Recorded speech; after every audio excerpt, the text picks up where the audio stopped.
কিছু মানুষ আছে যার কোনো ধৈর্য নাই। অবশ্যই কেউ কাছে কেউ জিজ্ঞেস করবেন ভালোটা আপনার, অবশ্যই সেটা বলবে না, উল্টোটা বলবে। এরকমের লোক আছে, আপনি বলবেন ভালো বললে সে ওটা নেবে নেগেটিভ কইরা।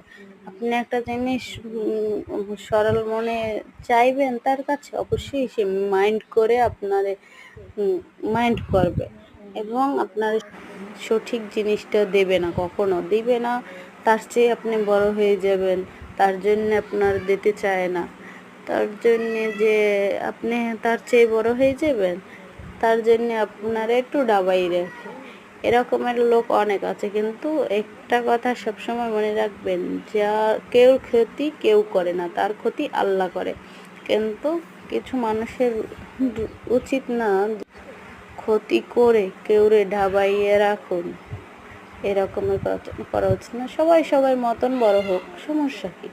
আমার প্রতিভা আছে বড় হওয়ার, তার ভিতরেও আছে বড় হোক, কিন্তু কেউ কাছে যে কেউ যে এরকমের করবে তা আশা করা যায় না। যে কেউ দ্বারা কেউ এরকমের ক্ষতি করতে পারে বা করবে, কেন করবে? আমি আমার যোগ্যতায় বড় হয়েছি, যাই করছি নাই করছি, যা যেটুকু আসছি আমার নিজের যোগ্যতায় আসছি। অবশ্যই কেউ রিস্ক করা উচিত না, কেউ আমি অহংকার করি না, কেউ রিস্ক করা উচিত না। তোমার যোগ্যতায় তুমি উঠবা, আমার যোগ্যতায় আমি উঠবো। যে ভালো প্ল্যাটফর্মে ভালো কাজ করবে সেই এই স্থান পাবে। তার জন্যে তুমি পারলে উপকার করবা, না পারলে না করবা, সেটা বললে দিলেই হইবে। কিন্তু এত আমার ক্ষতি করার অধিকার তো তোমার দেই নেই যে আমার ক্ষতি করো কোনো। কিন্তু তোমার যদি মনে চায় দিতে তাহলে দিবা, না দিতে মন চাইলে না দিবা, কিন্তু কখনো আমার অজান্তে ক্ষতি করা তা উচিত না। তাহলে আল্লাহ তো অবশ্যই,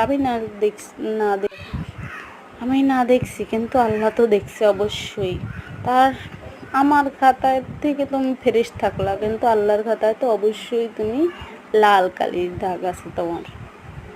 কিন্তু কখনোই এই যে প্ল্যাটফর্মে কাজ করে নিজের অনেক কষ্ট করে উপার্জন করতে হয়, তারপর নিজের অল্প অল্প অল্প অল্প করে নিজের কেরিয়ার গুছাইতে হয়, তারপর যে বড় হওয়া তা কত যে কষ্টকর নিজেই জানে।